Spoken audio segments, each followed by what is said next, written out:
पूरा परिवार पार्टी में जाने के लिए तैयार हो रहा होता है। निशा भी गाउन पहनकर तैयार होती है। ये गाउन मुझ पर कितना अच्छा लग रहा है। ऐसा लग रहा है जैसे डिजाइनर ने मेरे लिए ही बनाया है। अब बस मेरी फेवरेट लाल लिपस्टिक रहती है।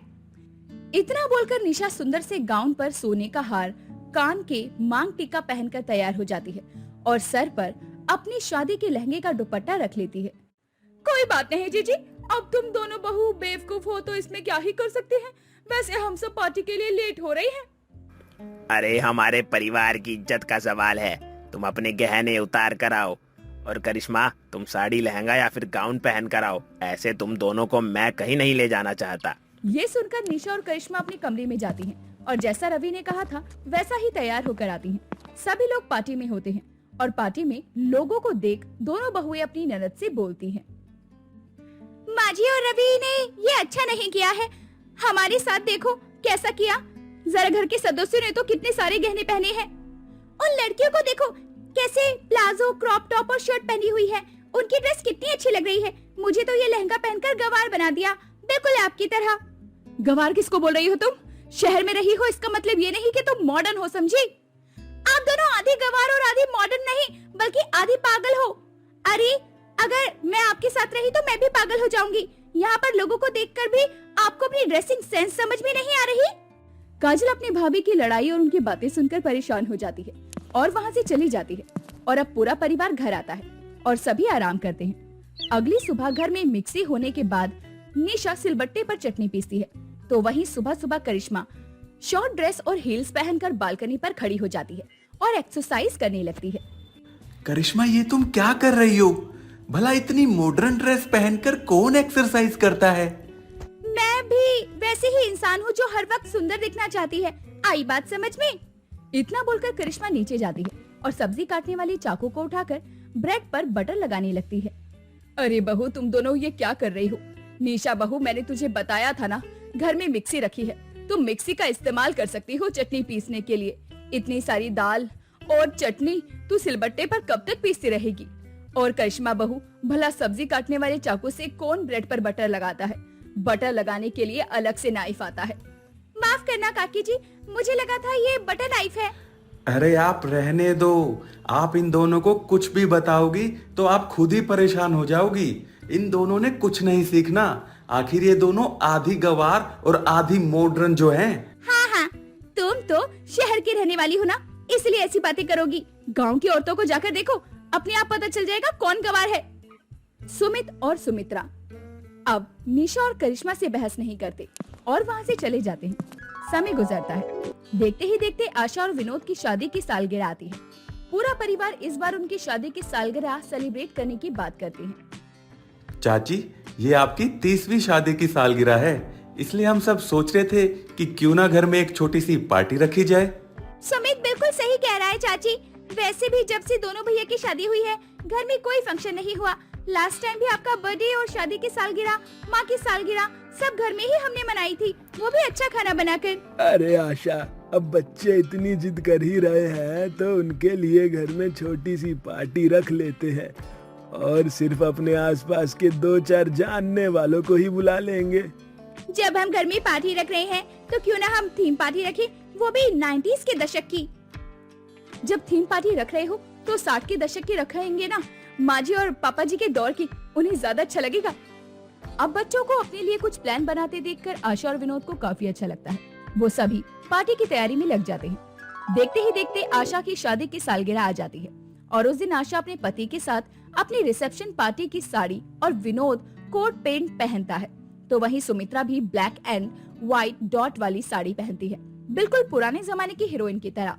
काजल भी पुराने जमाने की सूट जोड़ा और जोड़े में गुलाब लगाती है। तो वहीं निशा 60 के दशक की साड़ी और काफी सारे हैवी गहने और मेकअप लगाकर सबके सामने आती है, जिसे देखकर सुमित्रा निशा से बोलती है, बहू, तुम लोगों के कहने पर हमने थीम पार्टी रखी है 60 के दशक की, पर तुम्हें किसने बोला था पुराने जमाने की दुल्हन बनकर आने के लिए? अभी जाकर गेटअप चेंज करो। चाची, आपको मुझसे दिक्कत क्या है? मैं कुछ भी पहनती हूँ, आप और माँ जी उसे बदलवा देती हैं, पर आज मैं अपने कपड़े नहीं बदलने वाली। सुमित्रा निशा को ड्रेस चेंज करने के लिए फोर्स कर रही थी। तभी घुटनों तक वन पीस और जूता पहनकर करिश्मा इतराती हुई सबके सामने आती है। भाभी भला वन पीस पर जूते कौन पहनता है? काजल, तुम नहीं जानती, 7 के दशक में पुरानी हीरोइनें वन पीस जूते और उस पर दुपट्टा लेकर रहती थी। देख रहे हैं आप कैसे हमारी बहुएं आधी गवार और आधी मॉडर्न है। अरे इसलिए मैं घर पर कोई पार्टी नहीं रखना चाहती थी। आशा, अब ये गलती दोबारा नहीं दोहराएंगे। अब पार्टी शुरू हो चुकी है, मेहमान भी आ चुके हैं। चलो चलो जल्दी से केक काट कर पार्टी खत्म करते हैं। घर वालों की और बेइज्जती ना हो, इसीलिए आशा और विनोद मेहमानों के आते ही केक कटवा देते हैं। सभी मेहमान खाना खाकर अपने अपने घर चले जाते हैं। माँ जी, पापा जी, आप लोगों ने कितनी बोरिंग पार्टी रखी है। हमारी जॉइंट फैमिली है, घर आए मेहमान क्या सोच रहे होंगे, ना डांस ना गाना।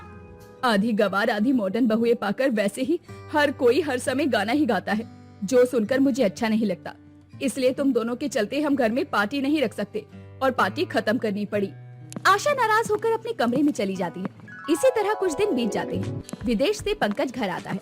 वो अपने पूरे परिवार को बाहर रेस्टोरेंट में डिनर करवाने की बात करता है। शादी के बाद अर्जेंट बेसिस पे मुझे विदेश जाना पड़ा। अरे मेरी तो ढंग से रिसेप्शन पार्टी भी नहीं हो पाई, इसलिए मैंने सोचा है हम सब लोग एक साथ रेस्टोरेंट चलते हैं और वहाँ डिनर करके आते हैं। चलो चलो जल्दी तैयार हो जाओ सब। दीदी अब क्या करें, हमारी आधी गवार आधी मॉडर्न बहू पता नहीं अब कौन सा अवतार लगेंगी। क्योंकि हर बार निशा और करिश्मा के कपड़ों के लिए उनके घर वालों से उन्हें सुनना पड़ता था, इसीलिए इस बार निशा सूट और करिश्मा बॉडी फिटिंग गाउन पहनकर तैयार होती है, जो देख पूरा परिवार आपस में बात करता है। सुमित, आज सूरज किधर से उगा है? हमारी आधी गवार आधी मॉडर्न भाभी आज इंसान कैसे बन गई? अरे भगवान से दुआ करो रेस्टोरेंट में भी इंसान ही बनकर रहे हैं ये दोनों। कुछ ही देर में पूरा परिवार एक साथ बड़े से रेस्टोरेंट में जाता है, जहां निशा और करिश्मा के बीच मेन्यू को लेकर कहासुनी हो जाती है। दीदी, मेन्यू कार्ड मुझे दो, आप गवार हो, आप मेन्यू कार्ड से खाना ऑर्डर नहीं कर पाएंगी। मुझे बार बार गवार मत बोलो। मैं भले ही गांव से हूँ, पर जब से शहर आई हूँ मॉडर्न बनने की कोशिश कर रही हूँ। पर तुम्हें देखा है, शहर में रहकर भी तुम मॉडर्न कम और गवार ज्यादा लगती हो। तुम ही कर लो पहले ऑर्डर। बहू, हमें तो तुम दोनों ही आधी गवार और आधी मॉडर्न लगती हो, साथ में पागल भी। आशा की डांट सुनकर निशा शांत हो जाती है। करिश्मा मेन्यू में लिखे फूडों के नाम नहीं पढ़ पाती और वेटर को बुलाकर एक बड़ा एटीट्यूड में ऑर्डर देती है। मेरे लिए डबल मोमोज, लतानिया, कॉकरेच और पीने में मौत लाना। माफ करना वेटर, इनकी इंग्लिश थोड़ी ज्यादा ही अच्छी है। एक्चुअली ये डम्पलिंग्स लजानिया ऑर्डर करना चाहती है मोहितो के साथ। अब मेरी बारी है। देख लिया, मैंने इस मॉडल को कुछ नहीं आता है। इससे तो बेटर तो मेरे लिए दाल चावल चोखा पराठे और ठंडी लस्सी ले आओ। मैडम, हमारे रेस्टोरेंट में इस तरह का खाना नहीं मिलता। मेन्यू में जो लिखा है आपको वही ऑर्डर करना होगा। अच्छा ठीक है, फिर तुम मुझे आलू दे दो जिसकी फोटो बनी है। ये वाली चावल दे देना। निशा और करिश्मा के इस बर्ताव से पूरे घर वालों को बड़ी शर्मिंदगी महसूस करनी होती है। तो वहीं आसपास की टेबल पर बैठे सभी लोग हंस रहे थे। आज से पहले हमने इतना फनी परिवार नहीं देखा। ऐसी बहू जिस घर में हो उस घर में तो टीवी या फिर लाइव शो देखने की जरूरत ना पड़े। इन दोनों को देख के तो समझ ही नहीं आ रहा कि ये गवार है या मॉडर्न। पता नहीं कहां कहां से लोग आ जाते हैं। अपनी सीट पर बैठे परिवार वालों की नजरें झुक जाती हैं। आसपास के लोगों की बातें सुनकर निशा और करिश्मा को बुरा लगता है। कुछ ही देर में वो लोग डिनर करके घर आ जाते हैं। अगले दिन बाकी घर वालों की तरह नॉर्मल कपड़े पहनकर नॉर्मल व्यवहार करते हैं। किशोर अपने घर के एक छोटे से शीशे में खुद को देखते हुए अपनी पत्नी विमला से बोलता है। बिमला, ओ बिमला, कहाँ हो जी? इस शीशे को जरा साफ तो कर दिया करो, धुंधला हो गया है, ठीक से दिखाई भी नहीं देता। ज्यादा ना हमारी सफाई पर सवाल मत उठाओ। तुम्हारे चश्मे में ही खराबी है। इतना पुराना चश्मा है, धुंधला नहीं दिखेगा तो क्या दिखेगा? हाँ, बात तो तुमने सही कही है, लेकिन इतने पैसे नहीं है मेरे पास कि मैं नया चश्मा ले सकूं। और इससे ना अभी ना बहुत साफ दिखता है। कम से कम 5-6 साल तो और चल ही जाएगा। उम्र भर चला लेना। अब शीशा निहार लिया हो तो आ जाओ, खाना खा लो, फिर फैक्ट्री भी जाना है। विमला के कहने पर किशोर खाना खाने बैठ जाता है और कुछ देर में खाना खाकर अपनी फैक्ट्री के लिए निकलता है। किशोर एक गरीब आदमी था। वो अपने ही गांव की एक कपड़ा फैक्ट्री में कपड़ों में नग लगाने और कढ़ाई बुनाई का कारीगर था। रोज की तरह ही आज भी किशोर काम पर आता, लेकिन अचानक ही एक साड़ी में नग लगाने का काम करते हुए उसका चश्मा उसकी आंखों से निकलकर उसके आगे गिर जाता है। अपने चश्मे को अपने हाथों से उठाकर देखने पर उसको पता चलता है कि उसके चश्मे की एक डंडी टूट गई है, जिस पर वो अपने साथ काम करने वाली एक लड़की मधु से बोलता है। मधु बेटी, जरा देखना मेरे चश्मे की डंडी टूट गई है क्या? हाँ काका, ये तो एक साइड से निकल गई। अब आपको बिना चश्मे के दिखाई भी तो नहीं देता है ना। हाँ बेटिया, अच्छा तुम एक काम करो, कोई रस्सी लेके चश्मे का दूसरा छोर बांध दोगी, मैं किसी तरह ना कान पर अटका लूंगा। ठीक है काका, लेकिन आप नया चश्मा बनवा लो, क्योंकि इससे कितने दिन काम चल पाएगा। इतना कहकर मधु एक धागा चश्मे पर बांध देती है, जिसके बाद किशोर उस चश्मे को कान पर एक तरह अटका कर पूरा दिन काम करता है और शाम होने पर घर जाकर अपनी पत्नी से बोलता है। बिमला, अरे सुनती हो, कहाँ हो? क्या हुआ जी? क्यों आते ही शोर मचाने लग गए? बताइए क्या हुआ? मेरे चश्मे की एक साइड की डंडी टूट गई है। काम पर तो मैंने जैसे तैसे मधु बिटिया से बोलकर धागा बंधवा कर काम चला लिया, लेकिन अब जरा इस पर ना इलास्टिक बांध दो दोनों साइड से, ताकि निकल ना जाए और गिरे भी ना। पहली बात तो घर में इलास्टिक नहीं है, और इतना झमेला करने से अच्छा नया चश्मा ले लो या इस चश्मे की डंडी लगवा लो। ना ना ना ना, मुझ गरीब के पास ना चश्मा लेने के लिए पैसे वैसे नहीं है। ऐसा करता हूँ ना, कल इसकी डंडी पूछ कर आता हूँ कितने की लगेगी, लेकिन तुम भी ना कल इलास्टिक लाकर घर में रख लेना। ज्यादा महंगी हुई ना डंडी तो मैं नहीं लाने वाला। अगले दिन सुबह उठकर किशोर काम के लिए निकलता है, लेकिन फैक्ट्री पहुंचकर उसके मालिक गोविंद से उसकी टक्कर हो जाती है, जिसमें किशोर का चश्मा निकलकर नीचे गिर जाता है और उसका एक साइड का शीशा टूट जाता है। लेकिन गोविंद ये सब बिना देखे फोन पर बात करते हुए बोलता है। अरे काका, देख कर चला करो यार। अरे नहीं नहीं भाई, तुमको नहीं बोला। अच्छा, कल पेमेंट आ जाएगी ना? इतना बोलकर गोविंद वहाँ से चला जाता है, तो वहीं किशोर कमजोर आंखों से अपना टूटा चश्मा ढूंढने की कोशिश करता है। तभी वहाँ मधु आती है और किशोर को ऐसे जमीन पर अपना चश्मा ढूंढते देखकर जल्दी से उसका चश्मा उठाती है और किशोर के हाथ में देते हुए बोलती है। काका, आपका ये चश्मा तो टूट गया है, लेकिन कैसे टूटा ये? बेटा, मालिक से टक्कर हो गई थी। अच्छा, लेकिन अब क्या होगा? इसका शीशा तो एक साइड से निकल चुका है, ये तो जुड़ेगा भी नहीं। काका, एक काम करो, नया चश्मा ले ही लो। पैसे नहीं है तो मैं दे देती हूँ। अरे नहीं नहीं बिटिया, इतनी कमाई नहीं है तेरे काका के पास, और तेरे से लेकर ना तो कभी नहीं लगवाऊंगा मैं। एक काम करता हूँ, इसे ही जुड़वाने की कोशिश करता हूँ। अभी के लिए तो तू मुझे यही दे दे, इसमें एक साइड का तो शीशा लगा है ना, उसी साइड से काम चला लूंगा। मधु किशोर की बात मानकर उसको उसका चश्मा पहना देती है, लेकिन अब किशोर के चश्मे की डंडी के साथ साथ उसका एक साइड से शीशा भी निकल चुका था, जिस कारण बेचारे गरीब किशोर को काम करने में बहुत मुश्किल हो रही थी। फिर भी किसी तरह से वो उस दिन काम करता है और शाम को काम से घर जाते हुए एक चश्मे की दुकान पे जाकर वहाँ मौजूद लड़की से बोलता है। बेटी, तुम जरा मेरा चश्मा देखकर बता सकती हो कि इसे रिपेयर करवाने में कितना खर्चा आएगा? अंकल जी, ये चश्मा तो बहुत पुराने स्टाइल का है, ऐसा चश्मा तो अब कोई नहीं बनाता। आप ऐसा करिए ना, अपनी आंखों का चेकअप करवाकर नया चश्मा बनवा लीजिए। बेटी, नया चश्मा कितने में बनेगा? अंकल जी देखिए, आंखों का चेकअप करवाने के बाद चश्मे का खर्चा जोड़ू तो सबसे सस्ता चश्मा बनवाने में कम से कम 3000 रूपए का खर्चा आएगा। क्या 3000? 5000 की तनख्वाह में 3000 का अगर चश्मा ले लूंगा मैं, इतना महंगा कैसे ले सकता हूँ मैं? ठीक है बेटा, मैं तुमको ना बाद में बताता हूँ।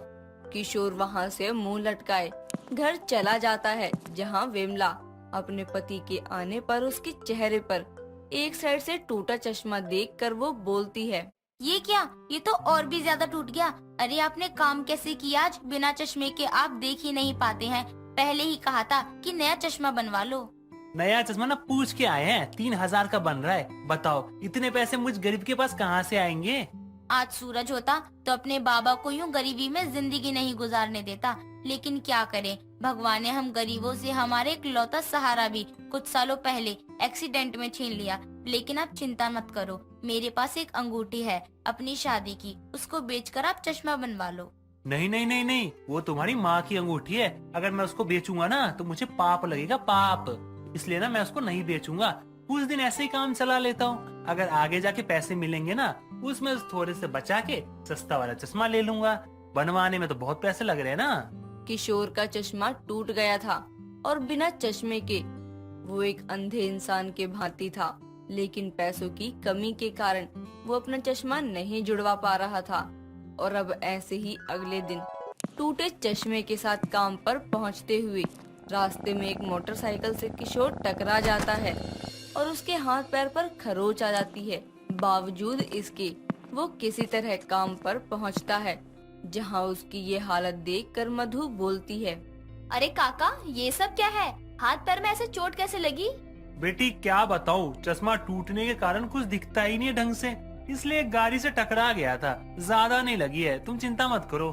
काका बस, अब कितना दुख सहोगे? अरे आपको मालिक से बोलना चाहिए कि आपकी तनख्वाह बढ़ाए। अरे आज के जमाने में कौन 5,000 में काम करता है? आपके जैसा कारीगर इससे ज्यादा तनख्वाह के लायक है। मधु आगे कुछ बोलती इससे पहले वहाँ फैक्ट्री का मालिक गोविंद वहाँ गुस्से में आता है और किशोर से बोलता है, अरे काका, आपसे काम नहीं होता तो काम छोड़ दो ना। अरे मेरे काम की धज्जियां उड़ाने में क्यों लगे हो? आपको पता है कल वाले पीस में सारे नग हट गए। अरे भैया, अभी तो दुकान में ही नहीं पहुंचे थे। अगर ग्राहक उसको खरीद कर ले जाता तो मेरी इज्जत का क्या होता? आपका काम में ध्यान नहीं है क्या? बस मालिक, अरे उनसे गलती हुई है काम में, लेकिन ये इतने सालों से पहली बार है, और वो भी इसलिए क्योंकि उस दिन आपसे टकराने पर इनका चश्मा टूटकर गिर गया था और आप इनको इतनी तनख्वाह नहीं देते हैं कि ये अपना चश्मा जुड़वा पाए या नया ले पाए। अरे एक गरीब जो बस अपना घर चलाने के लिए आपके यहाँ इतने कम पैसे में काम करता है इतने समय से, उसकी उम्र का लिहाज नहीं सही, कम से कम उनके काम का तो लिहाज कर लेते। मधु बेटी चुप हो जाओ। मालिक ये ना बच्ची है, थोड़ी पागल सी है, नादान सी है। आप ना मुझे कल की तनख्वाह मत देना, मैं दोबारा सारी पीस बनवा दूंगा। और ना आप ना इस पर गुस्सा मत करना, बच्ची है बेचारी। अपने पिता की उम्र के इंसान को ऐसे देख कर ना इसको थोड़ा गुस्सा आ गया। काका बस करो। अरे आपकी कारीगरी की लोग तारीफ करते हैं, फिर भी आप दब के काम करते हैं। इतना अच्छा काम करने के बावजूद आपको अपना चश्मा बनवाने के लिए 1000 बार सोचना पड़ता है। बस बहुत बोल ली तुम। जाओ, जाकर चुपचाप काम पर लगो। और काका आप चलो मेरे साथ जरा। मधु की बातें गोविंद के दिलो दिमाग पर असर करती हैं और वो किशोर को लेकर अपने एक बहुत अच्छे आई स्पेशलिस्ट डॉक्टर के पास जाता है, जहां वो पहले उसकी आंखें चेक करवाता है और फिर उसके लिए 2 चश्मे बनवाता है। कुछ देर इंतजार करके गोविंद को वो दोनों चश्मे बनकर मिल जाते हैं, जिसके बाद वो काका को चश्मे देते हुए बोलता है, काका मुझे माफ कर दो। मैंने इतने सालों से आपको इतने कम वेतन पर रखा है, ये जानते हुए भी कि आप कितना अच्छा काम कर रहे हैं। मुझे मेरी गलती सुधारने का मौका दो। ये चश्मे मेरी तरफ से हैं। 2 चश्मे इसलिए कि कभी गलती से एक टूट जाए तो आप दूसरे का इस्तेमाल कर लें। और मैं अब से आपका वेतन भी बढ़ा रहा हूँ। बेटा इतना कुछ करने की जरूरत नहीं थी आपको। मुझ गरीब का तो उस वेतन में भी गुजारा हो ही जाता है ना। अरे अब आप सिर्फ गुजारा नहीं करोगे, अच्छे से जिंदगी भी जियोगे। प्लीज काका, मना मत करो। गोविंद की प्रार्थना को किशोर अस्वीकार नहीं कर पाता और दोनों चश्मे रख लेता है। घर जाने पर जब विमला किशोर की आंखों पर नया चश्मा देखती है तो बहुत खुश होती है और अगले दिन फैक्ट्री में किशोर के मुंह से गोविंद के किए के बारे में सुनकर सब गोविंद में आए बदलाव को बहुत सराहते हैं और अंत में गरीब का टूटा चश्मा आखिरकार नए चश्मे में बदल ही जाता है। काजल एक बड़ी ही खुश मिजाज किस्म की लड़की थी, जो दूसरों के साथ हमेशा ही अच्छे से बातें किया करती, सबको हंसाती रहती। एक दिन काजल रोड पर एक अंधे आदमी को रास्ता पार करवा रही होती है। तभी एक औरत जिसका नाम विमला होता है, उसकी नजर काजल पर पड़ती है। उसको देखने के बाद विमला सोचती है कि क्यों ना इस लड़की को अपने घर की बहू बनाया जाए। एक दिन वो काजल के घर उसकी माँ से रिश्ते की बात करने के लिए पहुँच जाती है। बहन जी, क्या मैं अंदर आ सकती हूँ? आप कौन है बहन जी? मैंने आपको पहचाना नहीं। विमला नाम है मेरा। दरअसल ना मैं आपकी बेटी के लिए अपने बेटे का रिश्ता लेकर आई हूँ। बहन जी, ये आप कैसी बात कर रही हैं? हम तो आपको ठीक से जानते तक नहीं और आप रिश्ता लेके आ गई। बहन जी, आप पहले मेरी बात तो सुनिए। माँ कौन है? लगता है आज हमारे घर में मेहमान आए हैं। नमस्ते जी। अरे तू पागल है क्या? मतलब ऐसे ही किसी को भी नमस्ते कर देगी? अरे जानती वानती है या नहीं? जब तू इन्हें जानती नहीं है तो नमस्ते क्यों कर रही है फिर? बेटी, दरअसल ना मैं अपने बेटे के रिश्ते को लेकर तुम्हारे पास आई हूँ। मैंने उस दिन तुम्हें एक रोड पे अंधे की मदद करते हुए देखा था, तो मैंने सोच लिया था कि मैं इसे ही अपने घर की बहू बनाऊंगी। अरे माँ जी, आप तो बड़ी ही भोली हो। बाहर एक नजर में लड़के और लड़की को प्यार तक नहीं होता, और आपने मुझे पहली नजर में देखते ही मुझे अपनी बहू बनाने का फैसला ले लिया। अरे अरे, तुम दोनों ये क्या बातें कर रहे हो? माँ आप रुको ना, मुझे ये आंटी जी तो बड़ी ही इंटरेस्टिंग लग रही है, मैं इनसे बात करना चाहती हूँ। विमला काजल से बहुत सारी बातें करती है और उसे अपने घर के सभी सारी बातों के बारे में बता देती है। उसके बाद काजल ये डिसाइड करती है कि वो विमला से फिर से एक बार मिलेगी और तब उसे अपना फैसला सुनाएगी। ऐसा कहने के बाद कई दिन बीत जाते हैं और इस बार काजल देखती है कि विमला एक गरीब को खाना खिला रही होती है, जिसे देखकर काजल का दिल पिघल जाता है। वो नेक्स्ट टाइम जब विमला से मिलती है तब वो शादी के लिए हाँ कर देती है, लेकिन काजल इन सब बातों को भूल जाती है कि विमला का बेटा इस शादी के लिए रेडी है भी या नहीं। शादी के कुछ दिन पहले विमला एक बार फिर से काजल से मिलती है। बेटी, अब तुम मेरे घर की बहू बनने वाली हो, तो मैं तुम्हें पहले ही बता देती हूँ, मेरा बेटा सुमित एक लड़की के चक्कर में पड़ गया था जो कि मुझे बिल्कुल पसंद नहीं थी। माँ जी, आप ये सब मुझे अब बता रही हो? आपका बेटा किसी और से प्यार करता है तो फिर आप उसकी शादी उसके प्यार से करवा दीजिए ना। बेटी, अगर वो लड़की मेरे घर की बहू बन गई ना, तो हमारा घर बर्बाद हो जाएगा। विमला जैसे तैसे करके काजल को शादी के लिए मना देती है। कुछ समय बाद सुमित और काजल की शादी हो जाती है। सुमित पिंकी नाम के एक लड़के से प्यार किया करता था। सुमित अब इस अनचाहे रिश्ते को जैसे तैसे निभाता है और इस अनचाहे रिश्ते में 5 साल गुजर जाते हैं। सुमित की 2 साल की छोटी बेटी भी थी। एक दिन सुमित अपने ऑफिस से घर जा रहा था, तभी किस्मत से उसकी गाड़ी रेड लाइट पर जा रुकती है, जहाँ उसकी नजर पिंकी पर पड़ती है, जो कि रिक्शे का इंतजार कर रही थी।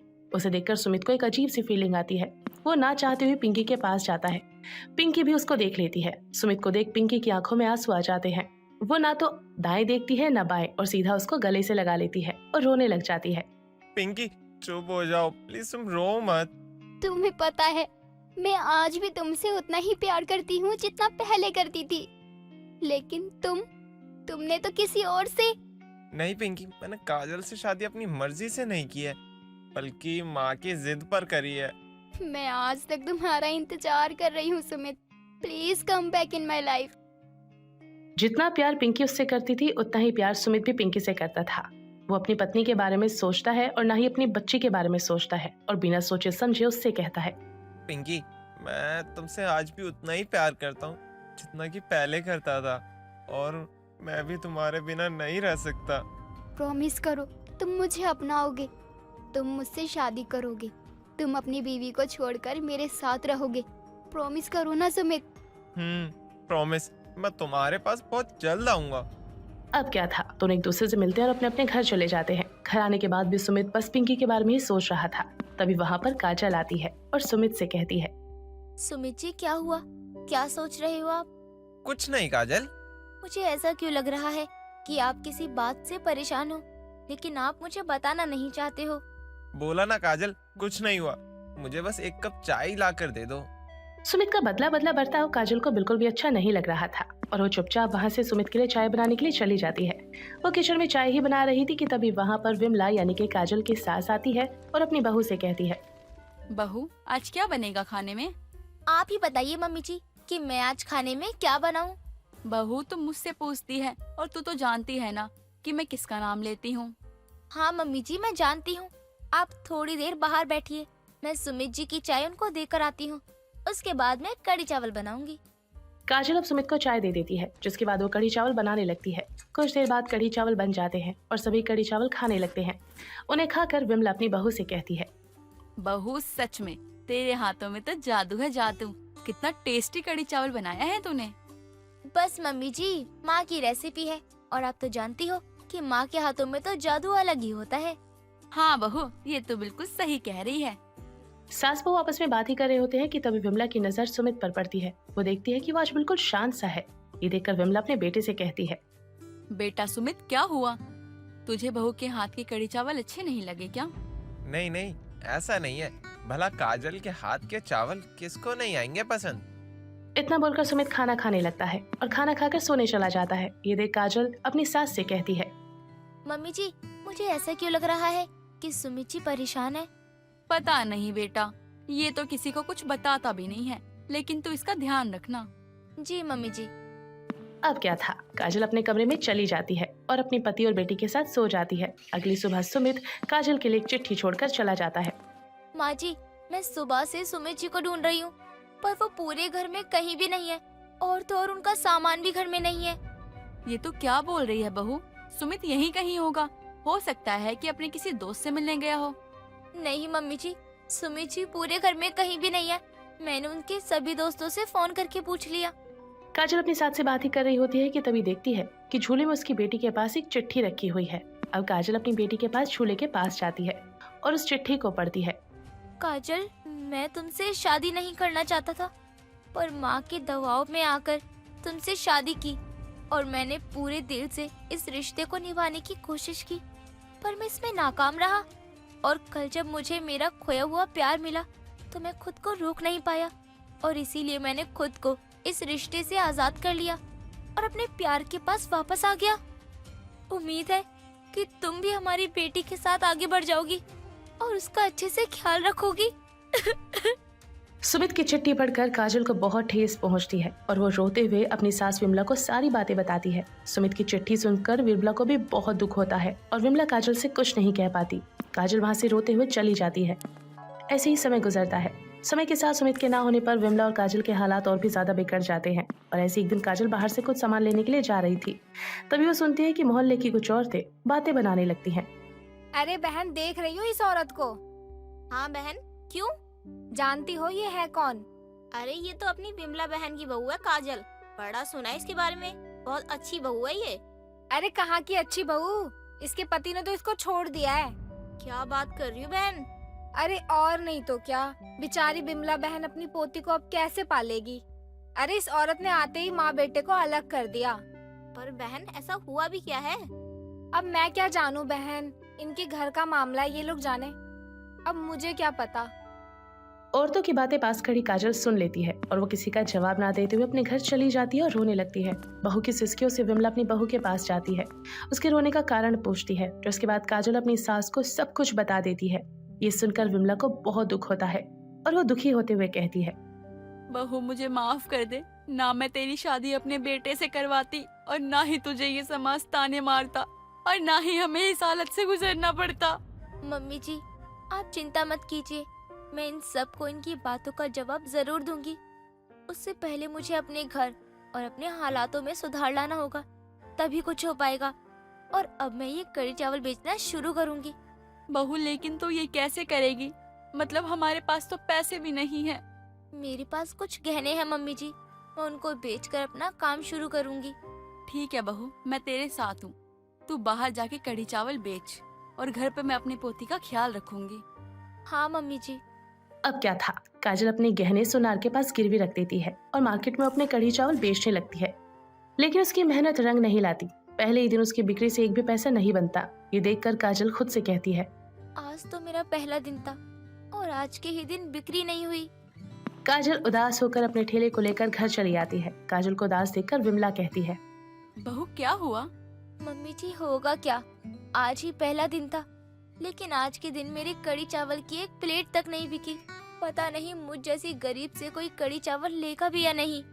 बहू कैसी बातें कर रही है? हम भले ही गरीब हैं, लेकिन हमारा मान सम्मान हमें बहुत प्यारा है।